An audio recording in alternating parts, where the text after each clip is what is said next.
Greetings, everyone. Pete Pardo here from Sea of Tranquility. Welcome to a special concert review here tonight. A bunch of us have gone to see Deep Purple, and yes, out on this tour in various venues.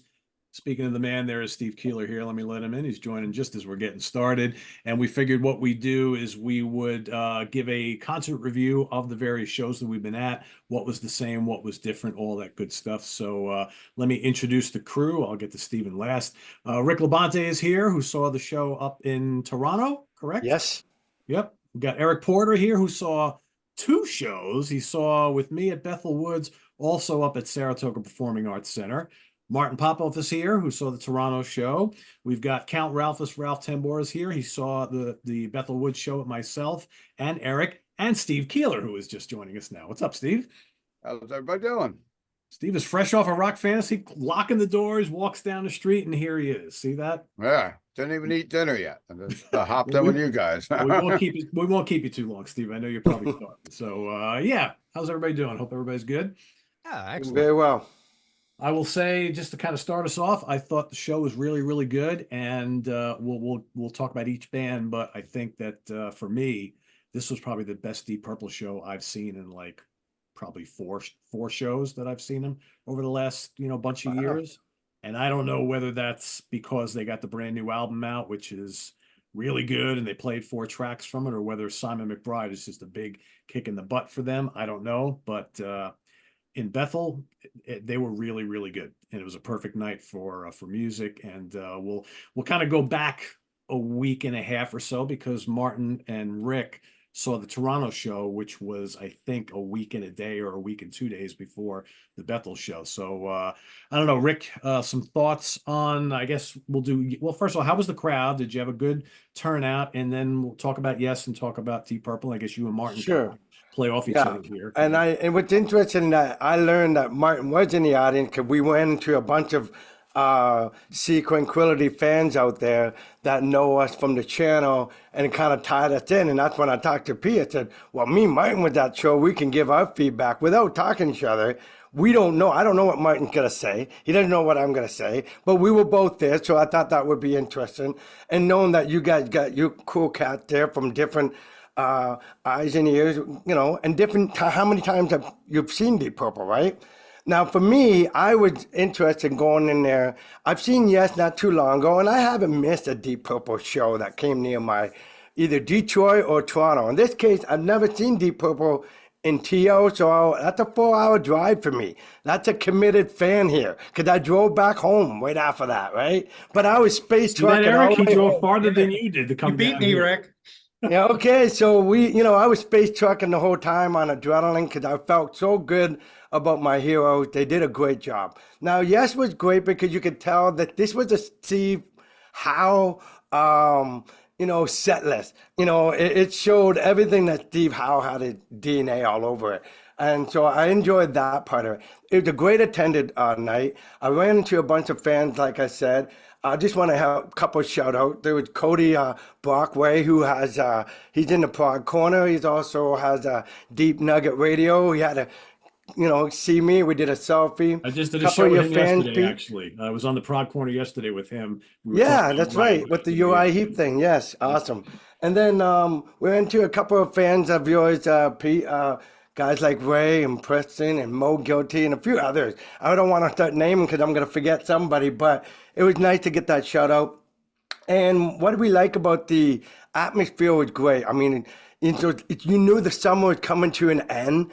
And so it just had that vibe that if you're going to go out, this was a nice night. So everybody's already in a good mood.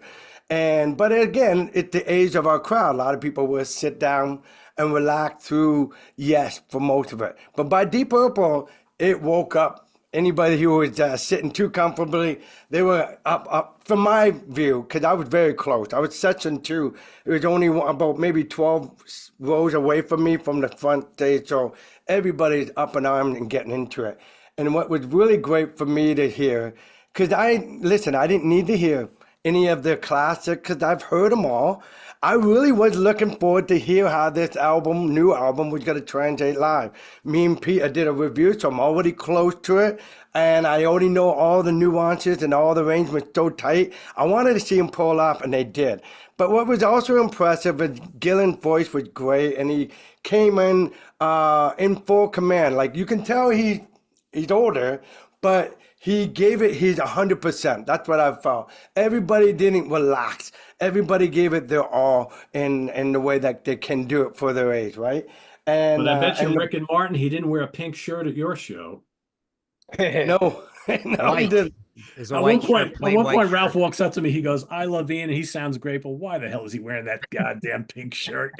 But you know what? He was just as odd with his humor. He was saying things between songs that were funny, but it's so dry. Like, I invented a disappearing queen, but I put it down. I couldn't find it since then. And, just say something like that, and the guy's like, let's go on to the next tune. So, but there was a lot of sense of humor that night. And when you introduced Simon McBride, I got to see this guy in action, and he had that swagger that I like about a rock star, where Steve Morse he's a showboat just like him, but he has a certain personality that shows a little more, he just seemed more humble, more laid back in a way, where that guy knows he's a good guitar player, and he let everybody in that night know it. And he had no problem flaunting his way across the stage and let him know that he owned all the space as he walked. Because usually a new guy just stay into a corner, behave, he felt like he's a member of the band, and that's what you want to hear, and that's what you want to see. So they felt like a unit, and that was the most important thing. And I walked away happy, fan, and I was like, I'm glad I saw him, because I was thinking, do I need to see him again? Because I just saw him in 2018, and that was the night where Steve Morse put a pick right in my hand. I mean, I'm front row. You can't get better than that. But you know what? It was great to see them still have that fire in their belly and a lot of miles in that tank. We got some more albums coming out of this band. I think so. Yeah, I think so. Martin, what was your impression, Martin?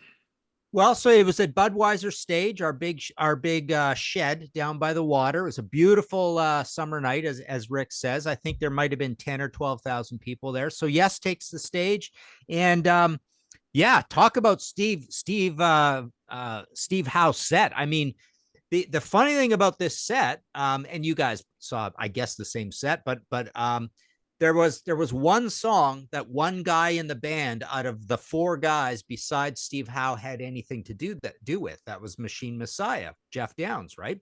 Every other song was older than that. We've got I've Seen All Good People, Yours Is No Disgrace, Clap, Going for the One, Siberian Katru. I love this. I love the screen thing for two reasons. One, you got to see that Steve Howe still has it perfectly. He was just there hitting everything. They were showing him really close up, with the slide and everything as well. And he's sliding that thing around the stage, but just the acoustic or the electric. And then the other cool thing I really loved about it for both sets was the great camera work on everybody, but especially the drummers, where and the sound was perfectly synced up. Maybe that's because I was close. Maybe hopefully it wasn't too bad out back, but I don't think it would have been. You don't get too far away in these sheds, but it was absolutely perfectly synced. So you could see all the fills that Jay Shellen was doing perfectly. And he's more of like an Alan White solid drummer than a jazzy Bill Bruford type drummer. He kept it fairly simple because everybody else was playing fairly complicated kind of thing, right?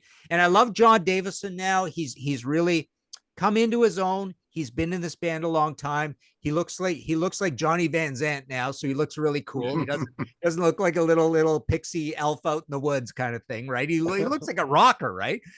So he's got some age on him. He's got some years on him now. But yeah, it was kind of weird that the set was so it was just super. Well, actually, I'm looking at this set, and actually everything in this set is 1971 or older, except for Going for the One, I think, right? So Deep Purple takes the stage. They're amazing, great sound for both of them, but the sound got much better for Deep Purple. I agree. The sound was like strapping on a big set of headphones. It was beautiful, right? Yes, had a little bit of distortion, a little bit of tinniness in it.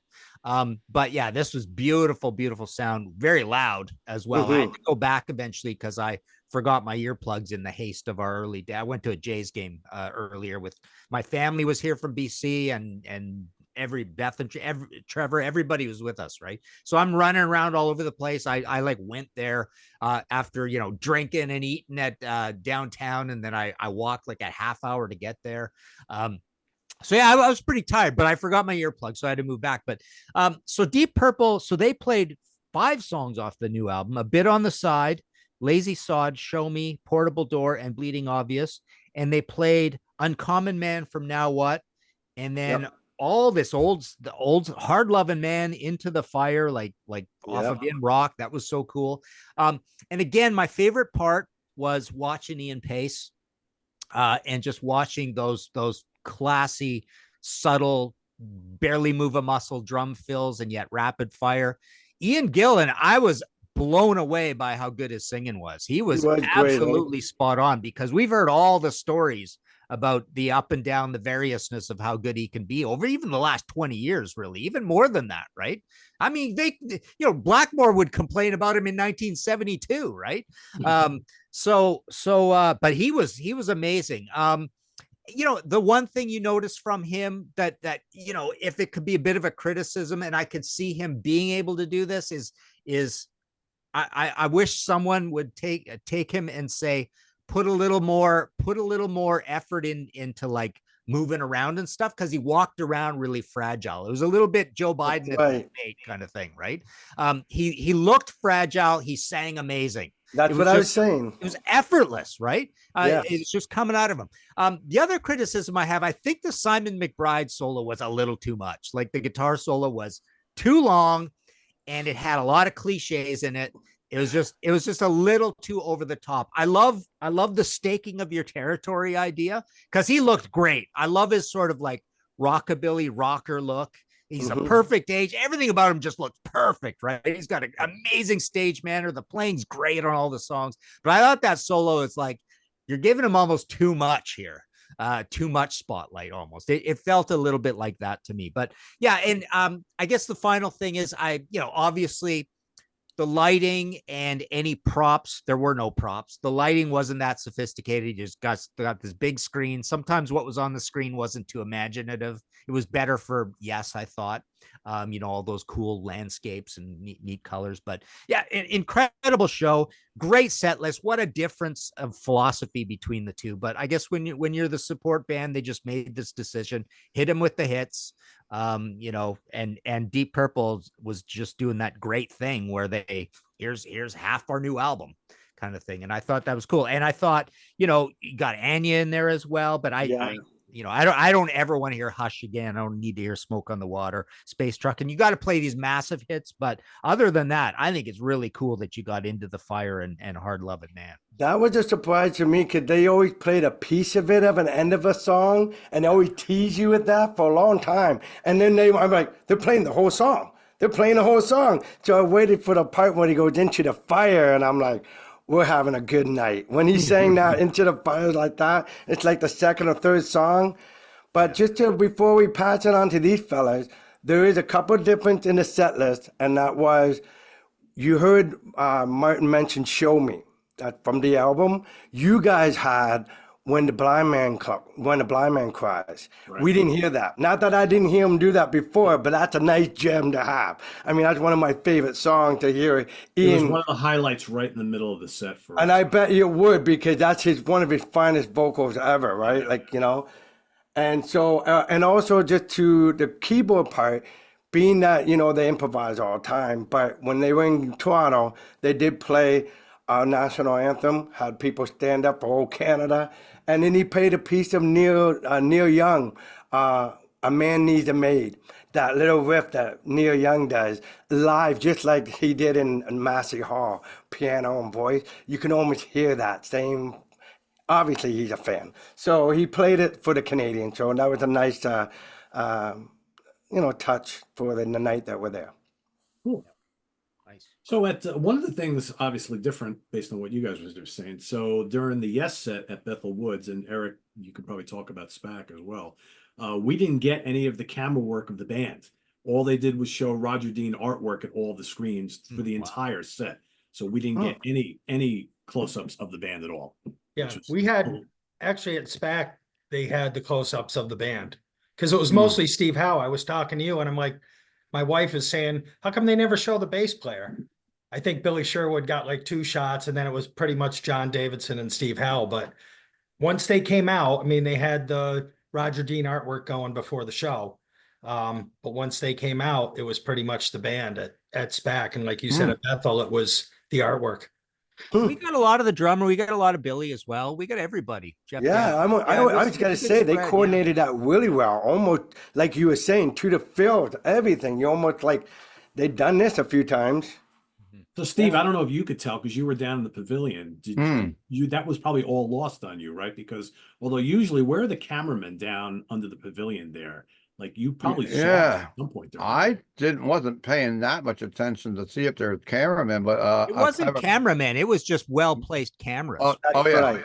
Yeah, but one of my good friends actually works at Bethel Woods, like a usher there, and he was like, I've never really seen this before at Bethel this season, at least, where it was just static photos. There wasn't any live footage, and we didn't get any of that at Bethel for one reason or another. And of course, we got it with Purple.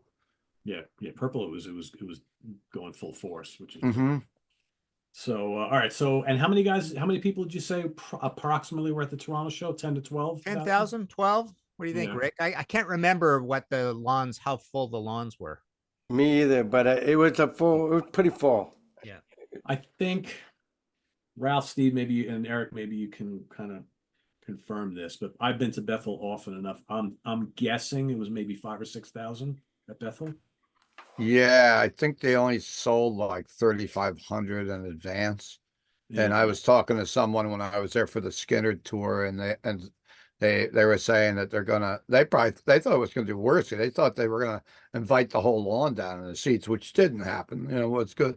A lot of people I were thought it buying was a tickets. decent crowd. I mean, we had perfect weather, so they probably got a decent walk up, you know. And Yeah. The pavilion was fairly full, and then It was. the one had a good amount of people there, but it wasn't. I mean, we were all the way in the back, you know, Eric and myself and Ralph and his wife were in the back of the lawn, very comfortable. We had nobody on top of us, and it was gorgeous weather. Really, really good. So Ralph, what did you, was it the first time you've seen Yes? Yeah, that was my first time ever seeing Yes, and I thought it was great. It was a perfect place to see him. Like you're saying, the most perfect like summertime night. The end of summer, you couldn't get a better day. The very next day it rained and it was like cold out. We got so lucky. What a different vibe it would have made for the whole night, you know. Yeah. And like Steve was saying, me and Steve went to ZZ Top and Skinner a couple weeks earlier, and I would say there was like 3 times the amount of people. I mean, that lawn was packed. You weren't like walking through it. It was way more open, way quieter and more calm at the Deep Purple show. But it was freaking awesome the way it was. And like when we walked in, you guys got the chairs and you set it up right in the very back of the lawn. I've never hung out at Bethel at the back of the lawn. All my friends would always be down like as close as they could, or we'd be one side or the other closer to the beer stands. And something about being that spot where you guys picked, that was the most amazing sound I ever heard there. And I went to quite a few shows there. Ralph, excuse me for a sec. I mean, you mentioned ZZ Top. I mean, Elwood and Simon McBride are kind of the same kind of looking dudes, right? They're both really cool in these bands, right? Yeah. Yeah. Yeah. That's right. But yeah, it was packed for that show, and it was like so loud. The sound there, I mean, it was good, but it was for ZZ Top and them, but it was just so much commotion from the crowd and everything. It was so different of a vibe at the Deep Purple show. It was so quiet, but you know, in between the songs, everybody was cheering and stuff. And it was like Rick was saying for Yes, it was like really quiet and people were sitting down, and then they started moving around a lot more during Deep Purple. We stayed in the back there until Pete left when the encore started, and so we went down close at that point because a lot of people were leaving, and that's where I seen a lot more people were like rocking out and having a great time dancing around. I like how what Rick was saying about the swagger of Simon up there. Something about it, it just gave a lot of energy. And and I think he might have been a little over the top with his lead and stuff there doing his solo, but he's also trying to fill in for Richie Blackmore. So I guess you got to try to be like over the top if you're trying to fill those shoes. And I just thought the whole night was just amazing, and I hope it's not the last time I see him. My first time I ever went to Bethel, I seen Deep Purple there in 2011. I got this Oh, shirt from Nice. when they had the orchestra with them. That was And a good one. That was a good Oh one. wow. Yeah, and then I seen him again with the Judas Priest Deep Purple there, and that was a great night. But Yeah. like I think this was the best I ever seen Deep Purple this night. I seen him at the Resorts World a couple of years ago too, and this one it says the Long Goodbye Tour, and Which is this was still like going on. 4 years ago or so. But yeah, so I just thought the sound was just unbelievable, and I liked hearing the new songs. After that was the fifth time I've seen Deep Purple now, so I was glad to hear a bunch of the new songs and stuff. It was fine with me, and just amazing. I hope we get to do it again next year. I hope they keep going because they sound amazing. Eric, Yeah. for you, any like real differences between the SPAC show and the Bethel Woods show? Really wasn't. I mean, both nights were gorgeous. It was kind of a carbon copy, Pete, because I did not go in for the opening act. And I apologize, I forgot her name. Set lists were, yes, was exactly the same. And the only thing I noticed different from Bethel and SPAC was the solos were a little different. I had Rick mentioned Don Airey's solo.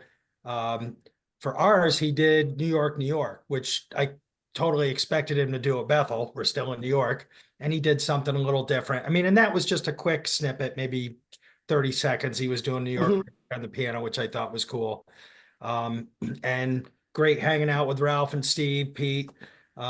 We met Greg, and another couple. I think there was another couple people that had stopped and said hello, but they were pretty much carbon copy of the shows. So there were no like Rick mentioned a different song or two that they had. I think the set list was exactly the same for Purple at both shows, but I think I came away with, I know I've been reading a lot of people kind of hammering yes, the tribute band thing or whatever, because it's only Steve Howe, but you know what? They sounded great. I'm not going to knock those guys. And John Davidson, I mean, try filling John Anderson's shoes. It's not easy. And I think he does a great job. So, and I get both sides. I get where the, people come from, but I thought they were terrific both nights.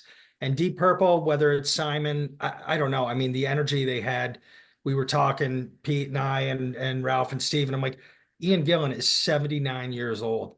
Put that in your head, right? Mhm. And the band was on fire, but and all those guys I think are similar age, give or take some years. They just were unbelievable. I mean, and they're so tight. And Martin mentioned Ian Pace, who he just floors me every time I see them. He's absolutely terrific. Guy hasn't lost a step. And maybe Simon, as much, and Pete, you and I talked about this, as much as we both love Steve Morse, maybe Simon is a little fire under them because they just seem to have, and it was both nights. And I know that was an off night. I saw him on Wednesday. I think they had an off night Thursday, and then we saw him Friday at Bethel. I don't know. I just thought the energy was incredible for a band that age. They were just, and like you said, Gillan, is he screaming like he did in the 80s or even further back? No, but he sounded great on those tunes. And for anyone who hasn't been at Bethel Woods, I had been there once before, but it was a night show for the inside. What a gorgeous venue. If you have a chance to go there, it's just absolutely beautiful. So, I thank Pete for inviting me. He invited me down, and Rick, like you, I was listening to Purple on the way home and windows down, trying to stay awake because I had about a 2 hour drive from. We drove back from the show to Pete's house, and then I'm about 2 hours from Pete. So late night, but a good night. It was a lot of fun. I had good company. I had my bass player there, and we were talking all Nice. night, analyzing it down to the science. Steve, you've seen Purple a lot. How does this compare to like the last bunch of times you've seen them? I really enjoyed them the last time I saw them with Judas Priest, where a lot of I want to say friends of mine that were there. And of course, Judas Priest warmed them up and, much heavier band, and I liked Priest that night too, but I thought they were amazing this time. And I really like how they don't rest on their laurels like some older bands do. And they were really giving you the tour for this album. And those new songs, I listened to the album a few times and I thought it was good, but hearing those songs live, those songs were great, I thought. Mm-hmm. And was the guitar solo different in SPAC and in Toronto, at Woodstock? Well, we're at the Woodstock site, of course, at Bethel Woods. He did a little Hendrix riff there. I wonder if he did that at the other venue. So at our show, he did Hendrix, he did a Little Wing, and then he did the End of the World solo by Gary Moore, which blew my mind. And like Butch and I were texting each other because he was down front. I'm like, "Are you hearing this?" He goes, "Oh my God, I'm crying." And then we did that in the chat, and then Martin's like, "Yeah, I would have cried too if I heard that," because I know Martin's not a big Gary Moore fan. But it was truly amazing, and I'm sure hardly anybody picked up on it, right? But it was just absolutely incredible to hear. I'm just wondering if he did the Hendrix in homage of playing at the Woodstock site. If he did not do that at other, did he do Little Wing up in Toronto or at SPAC? I don't remember that as part of his solo, so okay, I would say no, but probably gave a little homage to where he was, you know. A lot of Don bands. Airy did a little bit of a Star Spangled Banner on the keyboards. He did yeah. a little. So of course, when these guys come in, and first someone new like that comes into the original site, I know the people at Bethel Woods will give these bands a tour of the grounds on like a golf cart or whatever in the morning. A friend of mine works there. I was a little surprised on the set list from Deep Purple that he didn't do anything from Perfect Strangers. yeah, I said the same thing. But I was a little, to me, that was little, not as much disappointed, but was ready to hear that Perfect Strangers or something, because you know, like I said, they did their bigger hits, but that was also a big hit, and I got to see that tour at the Meadowlands Arena, the Perfect Strangers tour back in the day. I mean, to echo Martin's thoughts, I would have gladly given up Hush to hear Perfect Strangers. Or Me too. Yeah. You know, or giving up Hush to hear Terror Woman. That would have been cool too. Oh, wait a minute, that's a different band, isn't it? That's never gonna happen. All right, let me. I think that was the first time I didn't see him do Perfect Strangers. In a long time, right? Yeah. Yeah, because for a long time that was a regular staple for sure. I mean, for me, I thought this was a great set list because this was a set list for the longtime Deep Purple fan. This wasn't the set list for the casual fan. It wasn't the greatest hits set by any means. And it's funny, I was kind of bitching about this to the guys during the evening. Like, you know, granted, it got a little chilly at night. You know, a lot of the people who were at the show were a bit older, but like halfway through Purple's set, you could see people already packing up and leaving because after they opened up with Highway Star, then all of a sudden you had Deep in rock cuts, new songs and solos and things. And it's like, you know, the attention span of people, they're like, they want to hear the songs they want to hear. And it's usually the radio hits. Yeah. So let me go through the set list real quick here. And again, fairly similar for all of our shows. So we had Highway Star to kick it off, A Bit on the Side from the new album, Hard Loving Man, and then Into the Fire from In Rock, which I was ecstatic about. Simon's guitar solo. Then you had The Uncommon Man from the Steve Morse years from the more recent albums. And again, that's their tribute to John Lord. I have a feeling that's always going to be in their set list going forward. Then Lazy Sod, then a keyboard solo, then Lazy, right? So then there's your next big song. Then they played When a Blind Man Cries, then Portable Door, which kicked ass at our show. Yep. And then Anya. You could tell like nobody in the crowd knew that song, but I was like, yes. You know, I mean, yes, a battle rages on. You know, I mean, I'm sure the band probably don't even really care for that album all that much, but whatever. Then another keyboard solo, then Bleeding Obvious, which was excellent. Another one of the great songs off the new album. My favorite. And then you got all the stuff you're waiting for, right? Space Truck and Smoke on the Water, Green Onions, Hush, and Black Knight closing it out. So you got all of the main big hits with the exception of Perfect Strangers, but you just got all this other new stuff, I think, which was really, really cool. Notice also 4 Machine Head tracks out of 7 tracks, right? Yes. Yeah, true. Yeah. I thought it was weird how they did Lazy and then went and I Lazy Sod, then did the keyboard solo, and then went into Lazy. Yeah. I thought that was kind of weird how, and it's like that's the one thing Deep Purple isn't right now is at their age they are so productive and they're just coming around every couple of years. They're touring like crazy, putting Oh, out yeah. albums. They They are tour definitely a not a lot. lazy band. That's Not at all. right.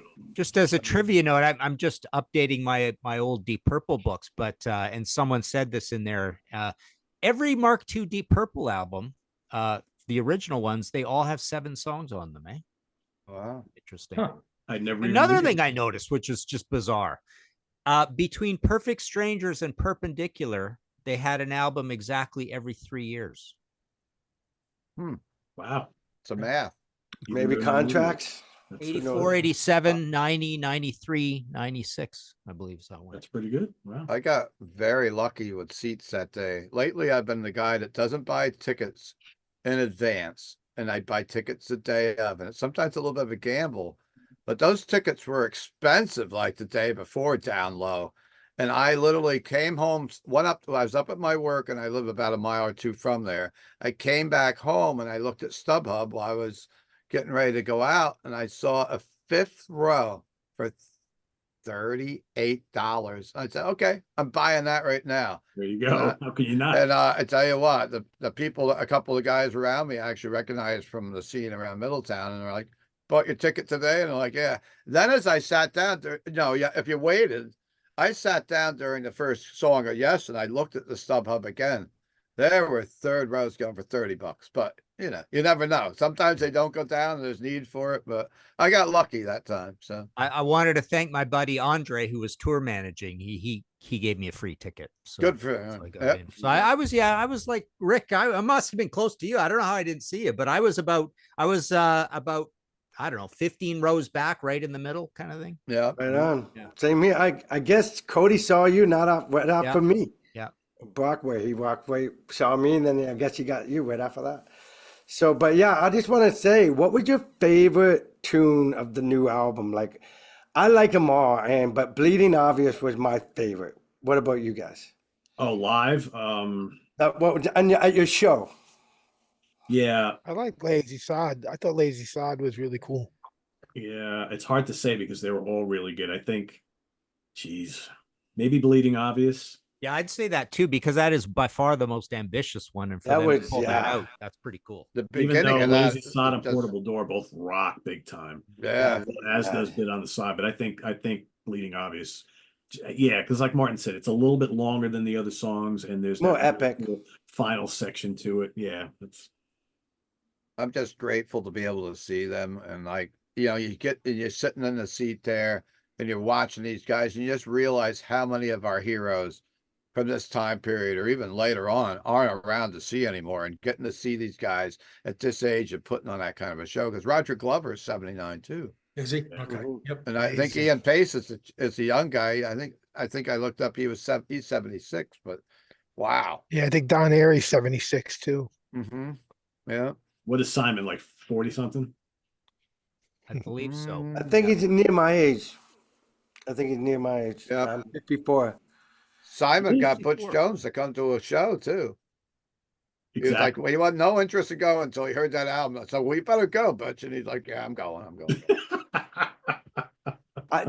I find just like the album, but I thought he did all the signature stuff that you want to hear from the Blackmore part, the Steve Morris. I think he combined a lot of those unique guitar playing and of course his own personality in those solos, in the performance. And but he is his own guy as a performer.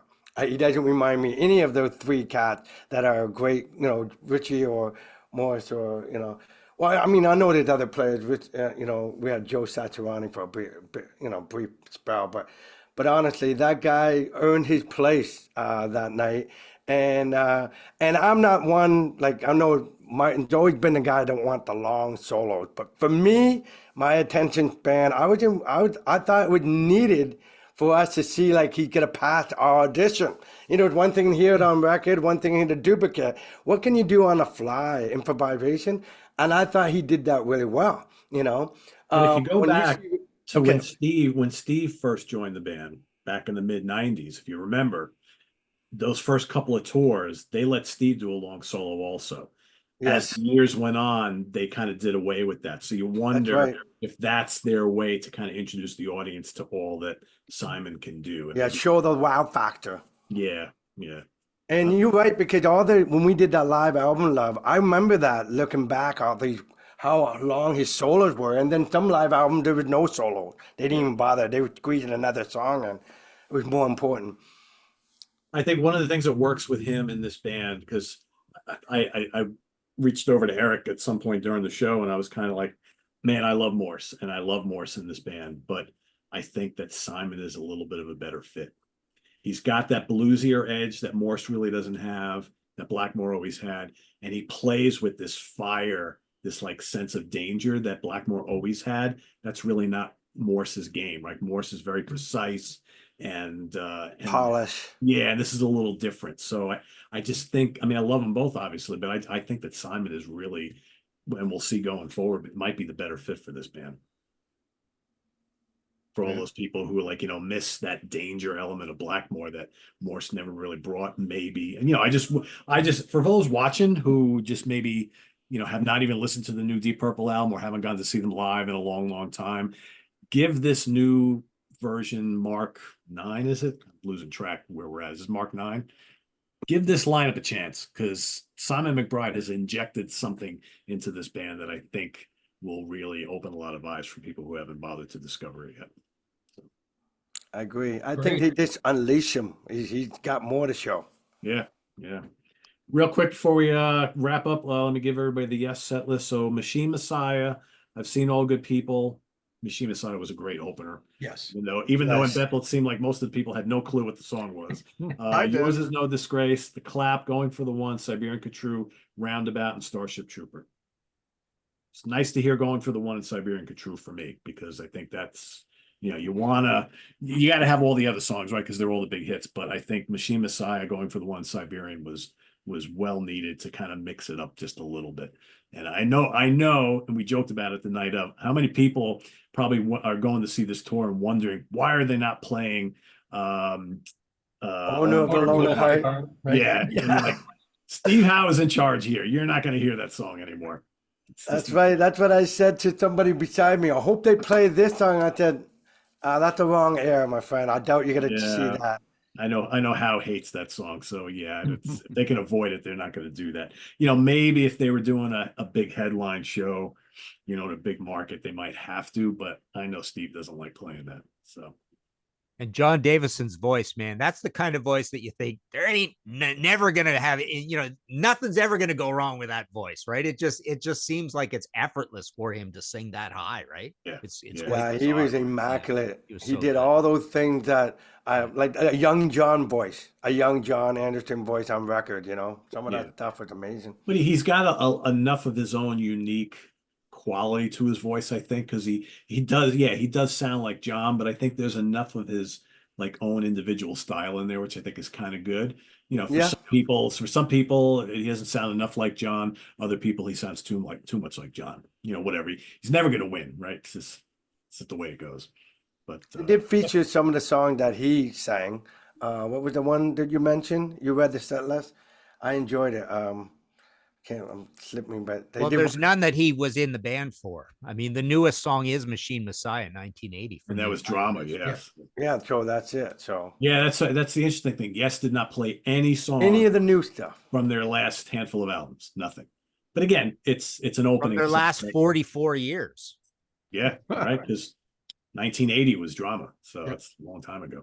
Yeah. So. Yeah, I think on a headline tour, they're probably going to squeeze in, a song or two from the Mirror album and a couple other ones. But yeah, not for this opening set list.